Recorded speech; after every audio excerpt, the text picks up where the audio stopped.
ഈജിപ്തിലെ പടിഞ്ഞാറൻ മരുഭൂമിയിലെ ദാഖ്ല ഒയാസിസിൽ നിന്ന് ബൈസാന്റൈൻ കാലഘട്ടത്തിലെ പുരാതന നഗരത്തിന്റെ അവശിഷ്ടങ്ങൾ കണ്ടെത്തി. മൺകട്ടകൾ കൊണ്ട് നിർമ്മിച്ച തികച്ചും ആസൂത്രിതമായി പണിതുയർത്തിയ ഒരു നഗരമാണ് ഖനനത്തിലൂടെ പുറത്തു വന്നിരിക്കുന്നത്.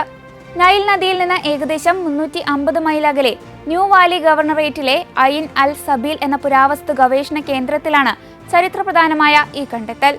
ഈജിപ്ഷ്യൻ ടൂറിസം പുരാവസ്തു മന്ത്രാലയമാണ് ഇക്കാര്യം ഔദ്യോഗികമായി പുറത്തുവിട്ടത്.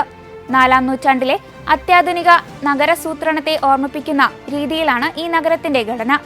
വടക്ക് തെക്ക് ദിശയിലുള്ള പ്രധാന തെരുവുകളും അവയെ വിഭജിക്കുന്ന കിഴക്ക് പടിഞ്ഞാറ് റോഡുകളും വിശാലമായ പൊതുചതുരങ്ങളും പ്ലാസകളും ഈ പുരാതന നഗരത്തിന്റെ പ്രത്യേകതയാണ്.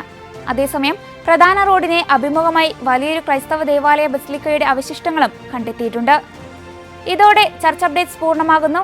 നന്ദി.